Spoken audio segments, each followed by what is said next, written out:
This is lesson 65 of the Quantum Mechanics, a mini lecture series titled Expectation Values. Now, when we conduct experiments and we repeat a measurement of some observable, let's call it O, okay, some measurable property of the quantum system, and on identical copies of the same system, prepared in the same state psi, we'd find that the same result isn't obtained every time we make a measurement. Okay, and hence our data will be random by nature. Okay, so let's suppose we have n identical copies of the same system, okay, the same quantum system, let's call it psi, okay, all prepared in the same state, and then we measure some observable O with the possible results given by O1, O2, O3. Remember, when we make measurements in quantum mechanics, we get numbers, we get things, quantities. We don't get states. These are quantum states here. Okay, we get numbers, definite results. We then find that O sub n, okay, the nth result, would occur with a probability given by the following. On psi absolute value squared.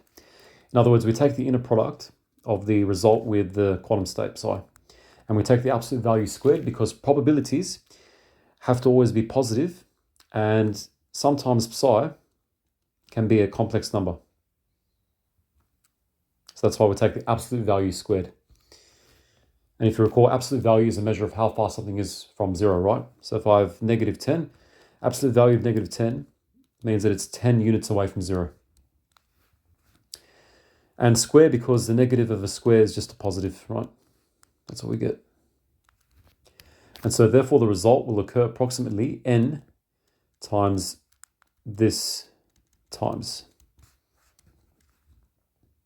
Okay, so I'll repeat this again. So say we have n identical copies of the same system, all prepared in the same state, and we measure some observable O with the possible results given by these, ...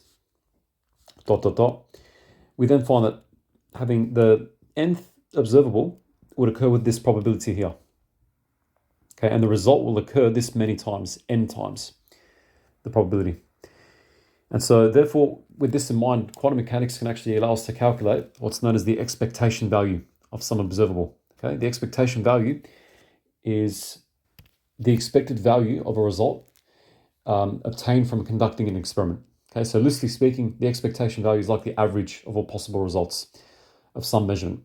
And to calculate the expectation value of some observable O, we simply sandwich the state psi between the observable O. In other words, the expectation value, this means expectation value, right? This funny looking brackets is just operator O sandwiched between the state psi. That's the expectation value.